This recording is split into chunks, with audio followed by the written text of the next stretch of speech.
बैरसिया विधानसभा के भाजपा प्रत्याशी विष्णु खत्री से हेडलाइन 24 की विशेष चर्चा। बैरसिया विधानसभा से भारतीय जनता पार्टी ने वर्तमान विधायक विष्णु खत्री पर विश्वास जताया है और 2 बार से लगातार विधानसभा में जीत का परचम फहराने वाले विष्णु खत्री जी ने जिस प्रकार बैरसिया विधानसभा में विकास किया है, हम बात करेंगे कि तीसरी पारी वो किस मुद्दों पर खेलेंगे। सर, भारतीय जनता पार्टी ने तीसरी बार आपको प्रत्याशी बनाया है, क्या मुद्दे रहेंगे? पहले तो मैं आपके माध्यम से हमारे केंद्रीय नेतृत्व का, प्रदेश नेतृत्व का हृदय से धन्यवाद देता हूं कि उन्होंने पुनः मेरे ऊपर विश्वास जताया और अपना प्रत्याशी बनाकर जनता का आशीर्वाद लेने का अवसर प्रदान किया। जहां तक मुद्दों की बात है तो हमने विगत 10 वर्षों में गांव, गरीब, किसान, महिलाएं, बुजुर्ग, नौजवान, हर वर्ग के लिए जो केंद्र सरकार की जो हितग्राही मूलक योजनाएं हैं उनको नीचे नीचे तक तो पहुंचाने का काम किया ही है, लेकिन साथ में जो अधोसंरचना का बैरसिया विधानसभा के अंदर विस्तार हो, वो बैरसिया एक समग्र विकास की तरफ बढ़े, इस दिशा में लगातार काम हुआ है। शिक्षा, चिकित्सा, स्वास्थ्य के साथ में जो है कहीं ना कहीं बिजली, पानी, सड़क, युवा स्वरोजगार, महिला सशक्तिकरण जैसे अनेक विषय पे बैरसिया में काम हुआ है। बात करें बैरसिया पिछले 25 साल पहले की हम बात करें तो ग्रामीण क्षेत्र के नाम से जाना जाता था, आज शहरी क्षेत्र में जुड़ा हुआ नजर आ रहा है। हाँ, निश्चित रूप से ये कहीं ना कहीं विकास की जो यात्रा भारतीय जनता पार्टी की सरकार ने जो 2003 में सरकार बनने के बाद जो प्रारंभ की और उससे में विशेष रूप से नरेंद्र मोदी जी की जब से केंद्र में सरकार बनी और उस सरकार की जो योजनाएं हैं, प्रधानमंत्री आवास हो, उज्ज्वला योजना हो, जल जीवन मिशन हो, सौभाग्य योजना हो, स्वामित्व योजना हो, इन योजनाओं के निःशुल्क अनाज हो, इन योजनाओं के कारण गांव के अंदर और स्वच्छ भारत मिशन, इन के कारण गांव की तकदीर, तस्वीर दोनों बदली है।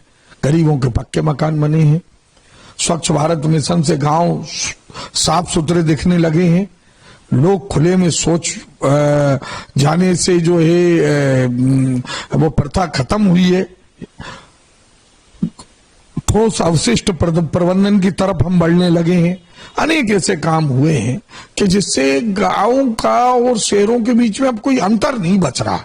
सुविधाएं भेद पैदा करती थी गांव में, गांव शहर में क्या, तो किस गांव के शहर में बिजली मिल रही है,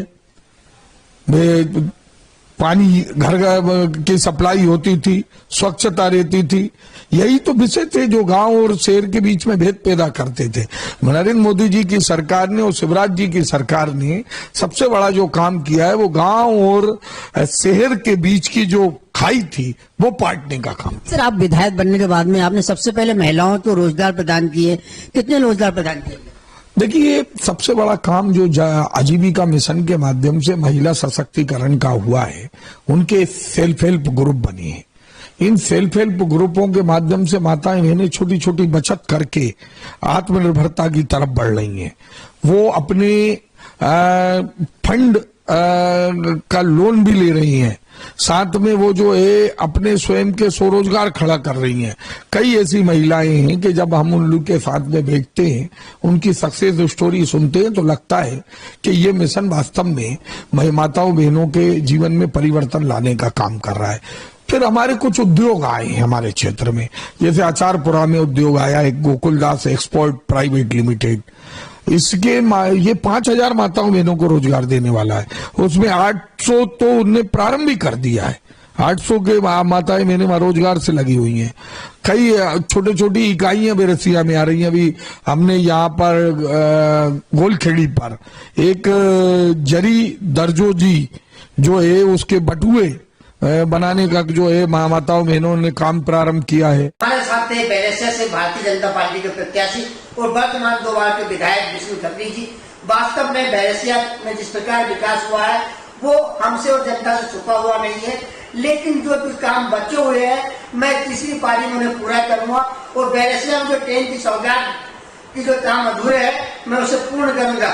अब जनता भी भारतीय जनता पार्टी के प्रति विश्वास जता चुकी है और आने वाले समय में तीसरी पारी में विष्णु खत्री बैरसिया विधानसभा से विजय सिंह का परचम लहराने के लिए तैयार है। वहां की जनता भी चाहती है कि एक बार फिर विष्णु खत्री यहाँ के विधायक बने, और जो सुविधाएं हमें अभी नहीं मिल पाई है, ट्रेन, हाईवे और 4 लाइन की, वो भी जल्द हमें मिले।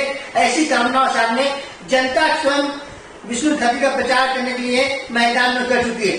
अब देखना यह है कि 2023 के चुनाव में विष्णु खत्री जो 13,000 मतों से जीतकर आए थे 18 में, उसका दायरा कितना बढ़ाएंगे ये तो आने वाला वक्त ही बताएगा। लेकिन जनता का रुझान है कि ये जो वोट बैंक का जो प्रतिशत है, इस बार 50 से पार जाने की संभावना व्यक्त की जा रही है। हेडलाइन 24 संतोष।